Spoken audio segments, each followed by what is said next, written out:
Meanwhile, I don't know what it is with Republicans and celebrity. That's not true. I do know what it is with Republicans and celebrity. What it is with Republicans and celebrity is that Republicans are so often ripped on by celebrities, out here in Los Angeles, in Hollywood. They spend so much of their day being ripped on by people out here that they get sad. And then when a celebrity comes forward and says, I'm with you, everybody gets super excited. Oh my gosh, that famous person's with me. And it's fairly typical. It's just a human nature thing. Like when I was growing up, I remember that a big hero in the Jewish community, and still is, was Sandy Koufax.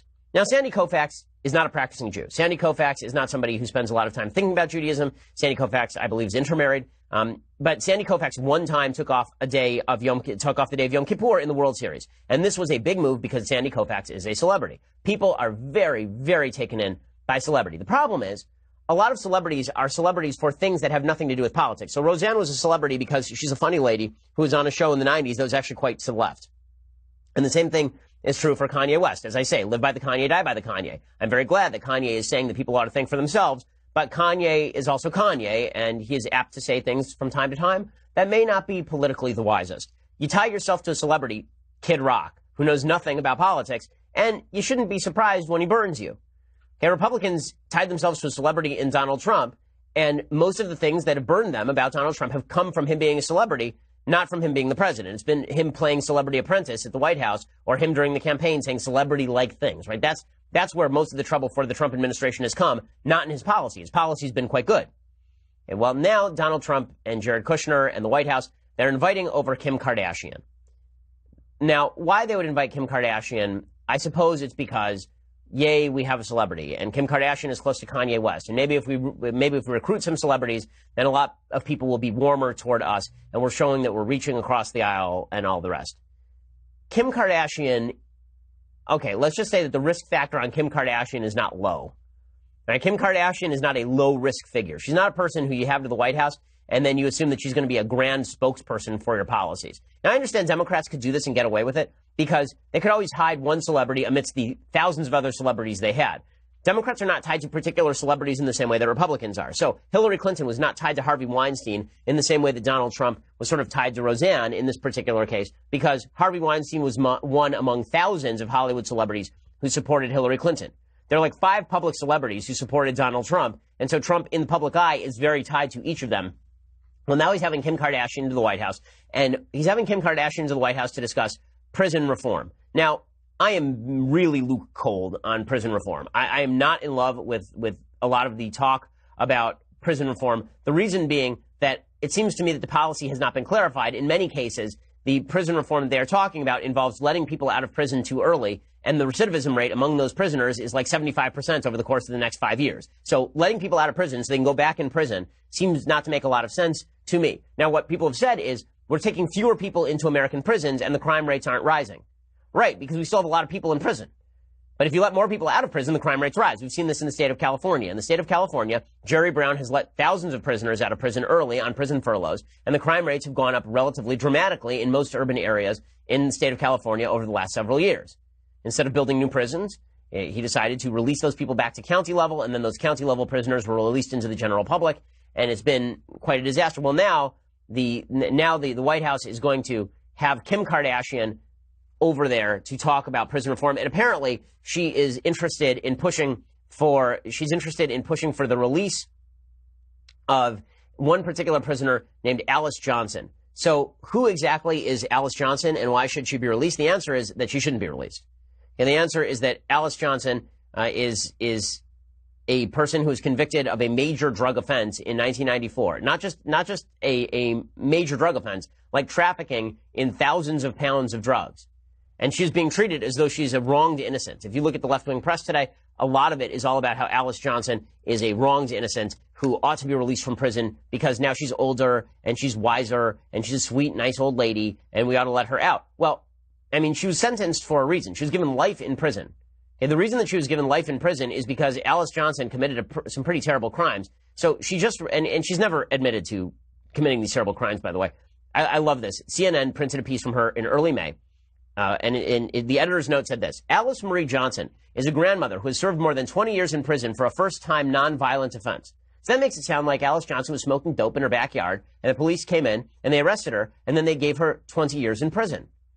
That is not what happened. According to Alice Johnson, that is what happened. And according to Alice Johnson, she says, I'm only one of thousands of first-time nonviolent offenders given mandatory and lengthy prison terms after committing crimes under financial distress. In 1996, I was given a death sentence without sitting on death row. I was convicted as a first-time nonviolent drug offender to life behind bars in federal prison. Since I went to prison, the laws governing my wrongdoing have changed. If I were convicted again today for the same crime, my life might look very different.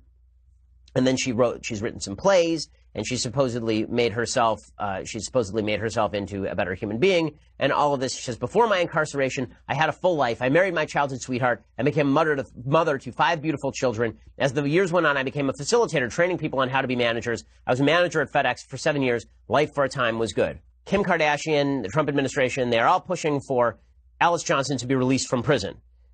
Again, there is a problem here. The problem is that Alice Johnson actually committed a pretty dire crime. She says she did not. She says, after almost 2 decades together and a tumultuous relationship, my husband and I divorced in 1989. It was during this time my life began to spiral out of control. I lost my job, and then my youngest son was tragically killed in a motorcycle accident. No mother should have to bury her child. This weight was unbelievable, and it was a burden I couldn't sustain. I made some very poor decisions out of desperation. I want this part to be clear. I acknowledge that I have done wrong. I made the biggest mistake of my life to make ends meet and got involved with people selling drugs. This is a road I never dreamed of venturing down. I became what is known as a telephone mule, passing messages between distributors and sellers. I participated in a drug conspiracy, and I was wrong. Okay, so that makes it sound like she made some phone calls, right? If you just read that story, she made a few phone calls. If you read the left-wing press, then that's all that she did. Here is the actual AP story from when Alice Johnson was sentenced. Okay, this is from 1997. Quote, a 41-year-old Memphis woman was sentenced to life in prison for leading a multi-million-dollar drug ring that dealt in tons of cocaine from 1991 to 1994. Alice Marie Johnson was, quote, the quintessential entrepreneur, said U.S. District Judge Julia Gibbons as she pronounced sentence on Friday. And clearly the impact of 2,000 to 3,000 kilograms of cocaine in this community is very significant. Johnson was tried last year on cocaine conspiracy and money laundering charges, along with Curtis McDonald and Jerlene McNeil. During the trial, evidence showed an operation with Texas-based Colombian drug dealers and their Memphis connections trading tons of cocaine for millions of dollars in cash. McDonald was sentenced earlier this month to life in prison for his part in the cocaine conspiracy and money laundering operation. McNeil received a 19-year sentence. So, no, this was not like she was just sitting on the corner selling some pot. She was running thousands of pounds of cocaine from a Colombian-based drug cartel. And you're not going to get that in the press. All of which is to say, maybe you want to release her from prison. Maybe you want to parole her. Maybe you think that she's done her time. She's been in prison since 1997, so she's been there for 21 years at this point. Maybe you think that she should be released into the general public. That's fine. I don't know why you would do it based on Kim Kardashian's recommendation. And I don't know why you would take celebrities seriously on these issues in the first place, since they're not experts on these issues in the first place. It irritated the living hell out of me when Barack Obama had George Clooney in to talk about Middle Eastern policy. And it drives me nuts when the Trump administration has Kim Kardashian in to discuss prison reform. I'm sorry. There is no level of expertise that Kim Kardashian or George Clooney seem to have. It's one thing if you want to talk to Amal Clooney, right? Amal Clooney apparently actually has some expertise. She used to work at the UN. But you want to talk to people who actually know what they are talking about. I am not sure what Kim Kardashian has expertise on other than branding. She's great at branding, no question. She makes emojis, so there's that. So I guess if there's an emoji summit at the White House, then we can have Kim Kardashian in. But I hate celebrity worship. It drives me up a wall. I've lived my entire life in LA surrounded by people who worship celebrity.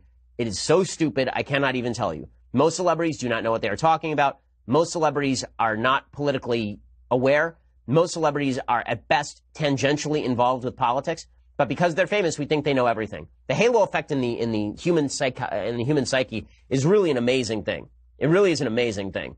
Right? The halo effect, which suggests that because somebody is good at one thing, this means they are good at all things.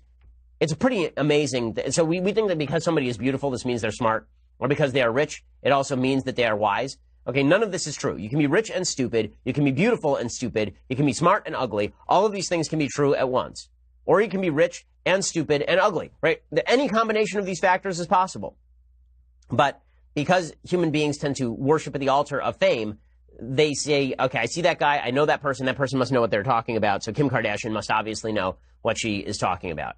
Kim Kardashian, I don't know why you would think she knows what she's talking about. I just wouldn't know. Meanwhile, while we're having summits at the White House, on prison reform, while we're spending time on prison reform at the White House with Kim Kardashian, and spending our time talking about the situation regarding Roseanne, it turns out that 5,000 people died in Puerto Rico.